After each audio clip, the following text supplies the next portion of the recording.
Tugas permodelan basis data,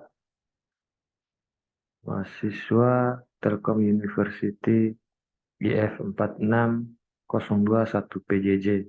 Nama Muhammad Ansori, NIM 1304221048. Sejarah perkembangan basis data.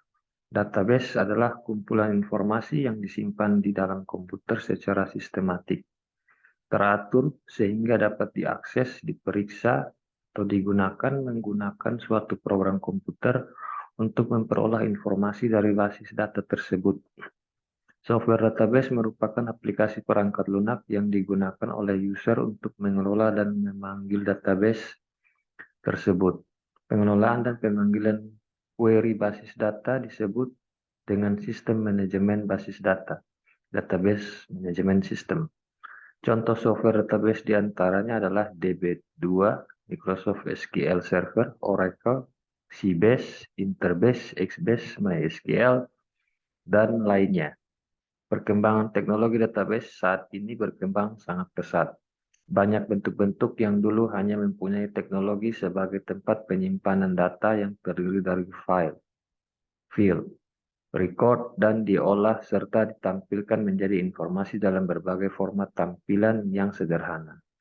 Kemudian dari bentuk yang sederhana tersebut, maka didapatkan suatu metode untuk menampilkan suatu database yang berguna untuk menganalisa data untuk suatu keperluan tertentu.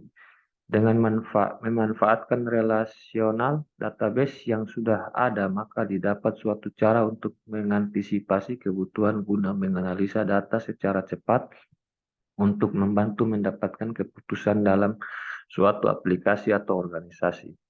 Salah satu contoh teknologi database saat ini adalah di mana seorang desain web dapat membuat web dengan menarik karena sudah ada teknologi database generasi baru yang biasa disebut Oracle. Dengan Oracle ini, para pendesain web bisa membuat webnya dengan penuh keunikan. Tahun 1960 dari awal pengguna komputer, penyimpanan dan manipulasi data merupakan fokus utama aplikasi.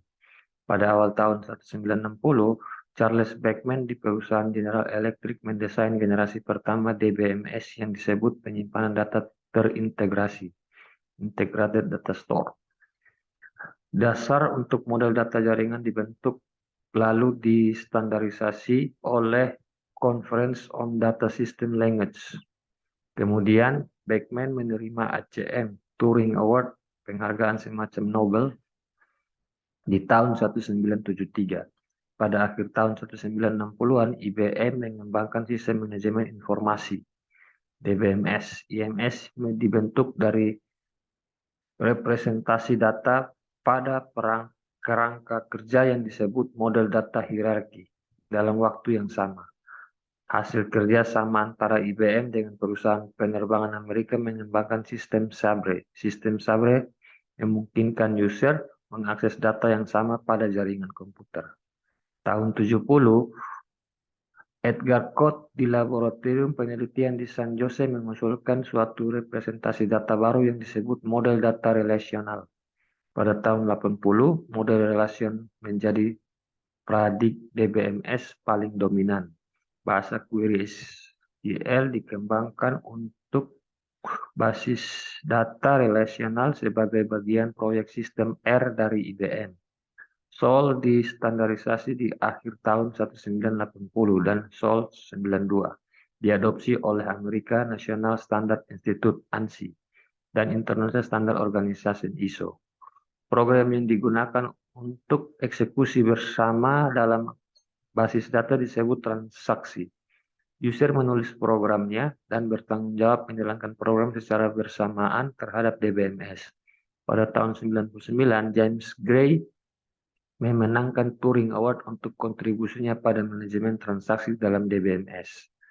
Perkembangan komputer yang semakin pesat diikuti dengan perkembangan perangkat lunak untuk aplikasi bisnis.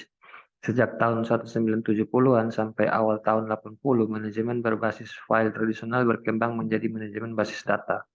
Di dalam manajemen basis data, dikenal berbagai model data yang dapat digunakan untuk mendeskripsikan sebuah data dalam merancang suatu basis data.